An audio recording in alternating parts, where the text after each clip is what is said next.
दिखा दें। हाँ बहुत ठीक है, मेरा लगी है, बाकी सब कुछ ठीक है। बकरी अपनी नजर हो गया कि नहीं कुछ नहीं लगी हुई वो साढ़े रोड ही नहीं तक हर मकान भी रहते हैं, 2 लड़के मकान थे, नहीं चढ़ता वो भी नहीं उधर नहीं वो तो नहीं आपे एडीसी कह रहा थी, एडमिनिस्ट्रेशन कह रही है कि थोड़ा कुछ नहीं बच जाएगा। उनके फल साहब केयर अच्छे से होनी चाहिए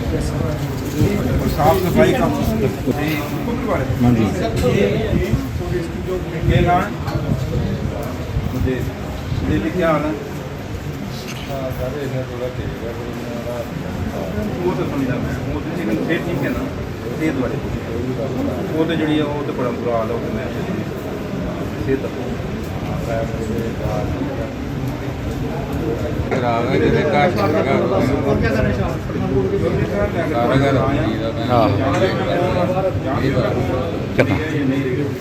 बाकी भी जान देखिए ये आज जो मेरा टूर था यहाँ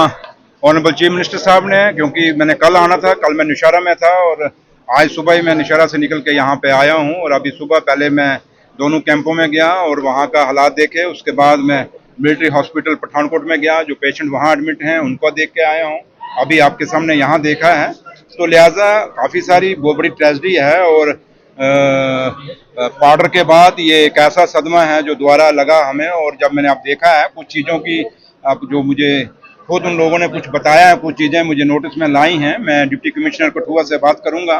जो इन लोगों ने कुछ चीज़ें ऐसी कही हैं जो नहीं होनी चाहिए थी और थोड़ी सी केयर में थोड़ी बहुत लापरवाही हुई है, नहीं होनी चाहिए थी, मैं उनसे बात करूंगा। और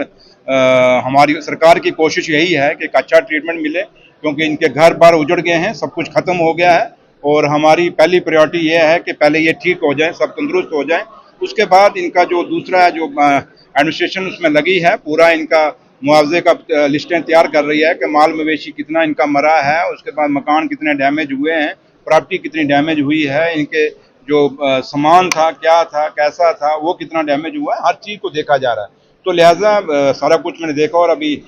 कठुआ मेडिकल कॉलेज को भी मैं अभी आके यहाँ का भी इनको सबको मिला हूँ, खुद पूछा और क्या मैंने पूछा है कि डॉक्टर केयर कर रहे हैं नहीं कर रहे, उन्होंने कहा डॉक्टर केयर कर रहे हैं और मुझे उनके रखरखाव से भी पता चल रहा है कि डॉक्टर अच्छी केयर कर रहे हैं। और लेकिन है कि कुछ लोग पेशेंट अभी वहीं पे हैं, जख्मी लोग वहीं पे हैं अपनी जगह पर। मैंने तहसीलदार को कह दिया है कि डीसी साहब को कन्वे करें, मैं तो आपके बाहर यहाँ से निकलने के बाद मैं डीसी साहब से बात करूँगा और जो भी लोग वहाँ जख्मी हैं या तो यहाँ से टीम भेजी जाए मेडिकल की, वहाँ उनको उनका केयर की जाए और अगर वहाँ नहीं जाते तो कम से कम उनको यहाँ पे लाया जाए। एसडीआरएफ की टीम है जो इनका इंचार्ज है, डीसी साहब उसकी ड्यूटी लगाएं, कैसे लोगों को वहाँ से लाना है वो लाया जाए। और ये हमने कोई एहसान नहीं करना, चाहे वो डीसी साहब अगर सोचे तो मैं एहसान कर रहा हूँ तो गलत बात है, अगर मैं सोचूं तो मैं एहसान कर रहा हूँ, अगर सरकार सोचे कि हम इनके लिए कुछ कर रहे हैं तो बड़ा एहसान है, वो बेवकूफ़ी होगी, वो एक अहंकार होगा। और ये वो दिन है कि ये आग ऐसी आग है क्लाउड ब्रस्ट, ये किसी के घर में भी लग सकती है, इसलिए कोई मत सोचे कल को ये मत सोचे, कोई ऑफिसर मत सोचे कि आज उसके घर में ये हुआ है। ये क्लाउड ब्रस्ट है, नेचुरल क्लैमिटी है, किसी के घर हो सकती है, इसलिए जो इनके साथ हुआ है ये सोच के यहाँ पे इनकी सेवा करिए कि कल मेरे साथ भी हो सकता है।